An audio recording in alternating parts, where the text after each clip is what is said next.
So hello guys, এবার আমি যাচ্ছি স্কুলের জন্য বেরোচ্ছি।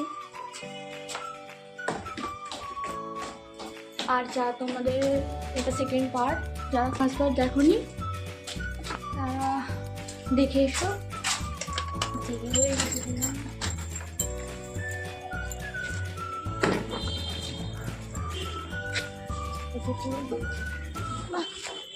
আগে পুরো স্কুলের ব্লগটা তোমাদের সাথে শেয়ার করছি, লাস্ট অবধি থাকবে তোমরা, ঠিক আছে? চলো তোমাদের সাথে প্রতিদিন চলে যাচ্ছে। দরজা খুলে তো স্কুলের জন্য বেরিয়ে পড়লাম, কিন্তু গাইস বাইরে আজকে যে লেভেলের রোদ আর মারাত্মক গরম পড়েছে না, আর কি বলবো।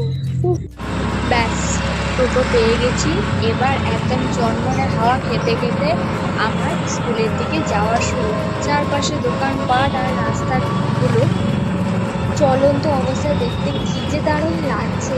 তোমাদের কেমন লাগে কমেন্টে জানিও কিন্তু। A few moments later.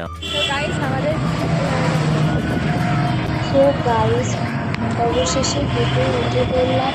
আজকে যা মারাত্মক গরম পড়েছে না, স্কুলে যাওয়াটাই পুরো কষ্ট।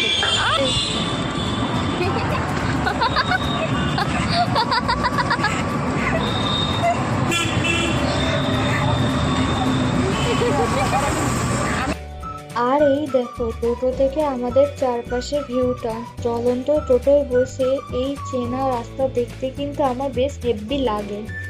সো গাইস, বাড়ি ফিরে এলাম, খুব হাঁপিয়ে গেছে একদম। যাই হোক, বাড়ি ফিরে এসেছি। এবার পাশে যে খুব হাঁপিয়ে গেছে কিছু।